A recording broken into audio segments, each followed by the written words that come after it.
প্ৰাৰ্থী বাছনি সম্পৰ্কত বিশেষ আলোচনা হোৱা নাই, কিন্তু তেখেতে কৰ্মীসকলক লগ কৰিছে আৰু এই যিহেতু কামিং বাই ইলেকশ্যন আছে, গতিকে এই সম্পৰ্কত সকলোকে সংযত হৈ সকলোকে একেলগ হৈ দলৰ হৈ কাম কৰাৰ কাৰণে তেওঁ এই কৰিছে, নিৰ্দেশ এটা দিছে আৰু যাতে ইলেকশ্যনটোত ভাল ৰেজাল্ট হয় এইটোৱে আশা কৰিছে। হয়, উত্তৰ সংক্ৰান্তত মই ৰাইজৰ হেঁচাত পাব্লিকে জনসাধাৰণে মোক বিচাৰিছে, মোৰ দলৰ একাংশ ৰাইজে বিচাৰিছে আৰু সেইকাৰণে মই প্ৰাৰ্থীটো দিছোঁ। আৰু প্ৰাৰ্থী সংক্ৰান্তত এতিয়ালৈকে মই যিটো পাৰফৰ্মেঞ্চ পাই আছোঁ সেইটো ভালেই পাই আছোঁ চাৰিওফালৰ পৰা, আৰু ৰাইজে এটা ভাল চিম্পিথি এটা দিছে। মই এই সম্পৰ্কত মই যথেষ্ট নিজে মানে আগ্ৰহী আৰু এই সম্পৰ্কত মানে ভাল এটা পাম বুলি। হয়, দীপ্তিময় চৌধুৰীৰ নামটো ওলাই আছে যে দীপ্তিময় চৌধুৰীৰ প্ৰাৰ্থিত্বৰ বাবে তেখেতৰ আবেদন কৰা নাই যদিও নাম চৰ্চাত আছে।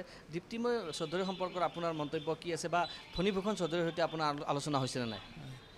মাননীয় আমাৰ সাংসদ ফণীভূষণ চৌধুৰী ডাঙৰীয়া, তেখেত অতি মোৰ শ্ৰদ্ধাৰ ব্যক্তি আৰু তেখেতৰ লগত মই আজি ৩৮ বছৰৰ পৰাই SB হিচাপে আছোঁ। তাৰ আগতেও মই অসম আন্দোলনৰ সময়তো তেওঁৰ লগতে আছিলোঁ। তেওঁৰ লগত ঘনিষ্ঠতা মোৰ আজি ৪০-৪৫ বছৰ অধিক হ'ব।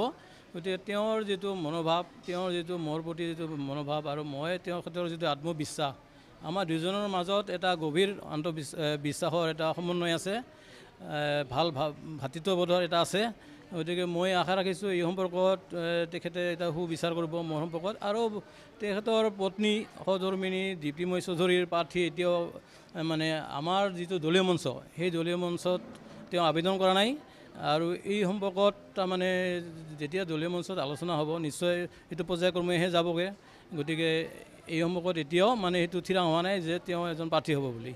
দীপ্তিময় চৌধুৰীৰ লগত আপুনি কথা পাতিছিলে নেকি? দীপ্তিময় চৌধুৰীৰ লগত প্ৰাৰ্থী সম্পৰ্কত মোৰ কোনো কথা হোৱা নাই, এতিয়ালৈকে কোনো কথা হোৱা নাই। আৰু মই ভাবোঁ যিহেতু মই এজন ডিষ্ট্ৰিক্ট ছেক্ৰেটাৰী আছোঁ, আজি কি কয় ২৮ বছৰমান ধৰি পেলাই মই ডিষ্ট্ৰিক্ট ছেক্ৰেটাৰী হিচাপে আছোঁ, আজি দলত লাগি ভাগি আছোঁ। গতিকে মই সেই অনুপাতে মই আজি দলত যিটো মানে ইমান দিন এটা দলত সেৱা আগবঢ়াই আছোঁ স্বতঃস্ফূৰ্তভাৱে, আৰু দলৰ কৰ্মকৰ্তাসকলেও জানে। গতিকে মই আশা ৰাখিছোঁ মোৰ প্ৰাৰ্থীত্ব বিচৰাৰ ক্ষেত্ৰত আমাৰ বৌয়ে বা বাইদেৱে নিশ্চয় এটা নৰম মনোভাৱ বোধে মোৰ সম্পৰ্কেৰ বোধে ল'ব বুলি মোৰ এটা আত্মবিশ্বাস আছে। ফণীভূষণ চৌধুৰীৰ লগত আপোনাৰ আলোচনা হৈছেনে নাই প্ৰাৰ্থিত্ব সম্পৰ্কে? প্ৰাৰ্থিত্বৰ সম্পৰ্কত তেনেকৈ বিশেষ আলোচনা হোৱা নাই, কিন্তু মই যিখন আমাৰ ডিষ্ট্ৰিক্টৰ যিখন বৰ্ধিত সভা হৈছিলে সেই বৰ্ধিত সভাতে মই প্ৰাৰ্থিত্বৰ কাৰণে আবেদন জনাইছিলোঁ। এই কথাটো তেতিয়াৰ পৰা চৰ্চিত হৈ আছে। তেওঁ মানে আছিলে তাত? তেওঁ উপস্থিত আছিলে। হয় হয়। তেওঁ আপোনাৰ বিৰোধ কৰিছিল নে আপোনাৰ? তেওঁ বিৰোধ কৰা নাই, তেখেতে মোৰ প্ৰাৰ্থিত্ব প্ৰদান কৰাত কৈছে যে ঠিকে আছে, এইখন ৰাখি দিয়ক, এইখন অ'কে আছে, আৰু যদি কোনোবাই প্ৰাৰ্থী বিচাৰে তেওঁলোকে নিজে দৰখাস্ত দিব, আবেদন কৰিব, এনেধৰণৰ মন্তব্য দিছে। আৰু মোক তেখেতে ভাল এটা মানে ভাল ধৰণৰ মোৰ সম্পৰ্কত কোনো ধৰণৰ বিমুখ যাতে বা মোৰ ধৰণৰ কোনো নিগেটিভ কথা যাতে বাহিৰত নোলায়, এই সম্পৰ্কেও আমাৰ দলীয় কৰ্মকৰ্তাসকলক অনুৰোধ জনাইছে সেই সভাতে। আপোনাক আঞ্চলিক সমিতিসমূহে বিচাৰিছে, ইতিমধ্যে আঞ্চলিক সমিতিসমূহক প্ৰতিবেদন দিবলৈ দিছে। প্ৰতিবেদনৰ পৰ্যায় কি পৰ্যায়ত আছে বুলি আপুনি গম পাইছে? মই যদিও প্ৰাৰ্থী বাছনি প্ৰক্ৰিয়াৰ এই কমিটিৰ মানুহখিনিৰ লগত মই আচলতে পোনে পোনে যোগাযোগ নকৰোঁ, এইকাৰণে নকৰোঁ মানে এইটো পাৰ্চেলিটি কৰা হ'ব। গতিকে মই কোনো এই কমিটিৰ বাছনি কমিটিৰ সদস্যসকলক মই যোগাযোগ কৰা নাই, কিন্তু মই অলপ আবুকীয়াকৈ গম পাইছোঁ যে ইতিমধ্যে মানে প্ৰায় আঞ্চলিকবিলাকে তেওঁলোকৰ মানে মতামত দাঙি ধৰিছে, মানে আবেদন পত্ৰ কৰিছে আৰু তেওঁলোকে জনাইছে ইতিমধ্যে। সমৰ্থন কি আপোনাৰ প্ৰতি ওপৰত সমৰ্থন কিমান আছে?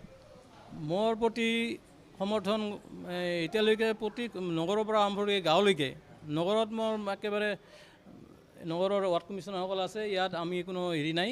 ৱাৰ্ড কমিশ্যনাৰ হিচাপে মোৰ গোটেই ৱাৰ্ড কমিশ্যনাৰখিনি মোৰ লগত আছে, তেওঁলোকে ওতঃপ্ৰোতভাৱে লাগি আছে। আৰু তেওঁলোকে মোক আশ্বাস দিছে যে মই যদি প্ৰাৰ্থী হওঁ তেতিয়াহ'লে এটা ভোটো নষ্ট নহ'ব বুলি তেওঁলোকে মোক আশ্বাস দিছে নগৰৰ পৰা। আৰু গাঁৱলৈকে, গাঁও পঞ্চায়তবিলাকতো এতিয়া সভা হৈছে, অৱশ্যে সভাত মানুহবিলাক অলপ মনোমালিন্য অলপমান হৈছে যদিও সেইখিনি দলৰ মাজতে আছে। গতিকে সেইখিনি নিশ্চয় আমি মহিমূৰ কৰিব পাৰিম। আৰু মোৰ এইখিনি মাননীয় আমাৰ সাংসদ আমাৰ তেখেতৰ লগত মোৰ যিহেতু অতি গভীৰ এটা ভাতৃত্ববোধৰ এটা সম্পৰ্ক আছে, নিশ্চয় মই এই সম্পৰ্কত এটা ভাল ফল পাম বুলি মোৰ হকে এটা ভাল ৰেজাল্ট আহিব বুলি মোৰ এটা আত্মবিশ্বাস। সংঘাতৰ যিটো এই কথা ওলাইছে সেইটো কোনোপধ্যে সঁচা নহয়। আমাৰ অত্যন্ত মানে অন্তৰত এটা গভীৰ মিলন আছে, এটা সমন্বয় আছে, আৰু এই সমন্বয়টো আমাৰ দুজনৰ মাজত যদিও ইফালে কিবা সংবাদ বা ক'ৰবাত পেপাৰে পত্ৰে ওলাইছে, এইটো কিন্তু আমাক এই সংবাদে বা হেৰিয়ে আমাক আঘাত আনিব নোৱাৰে। আমাৰ সমন্বয় সদায় একেই থাকিব। মই পৰিয়ালকেন্দ্ৰিক ৰাজনীতি যদিও এনেকৈ পেপাৰে পত্ৰে চৰ্চিত হৈছে যদিও মই পৰিয়ালকেন্দ্ৰিকটো আচলতে এইটো মই বিচৰা নাই। হয়, বিচৰা নাই, মই এইটো বিচৰা নাই। আপুনি বিচৰা নাই, দলে বিচৰা? দলে বিচৰা নাই, সেইকাৰণে দলে মোক সেইটো প্ৰক্ষেপ কৰিছে। এই ক্ষেত্ৰত দলৰ যথেষ্ট সংখ্যক ৰাইজে এইটো বিচৰা নাই, সেইকাৰণে মই এনেকুৱা ধৰণৰ মানে ওলাই আহিবলৈ বাধ্য হৈছোঁ।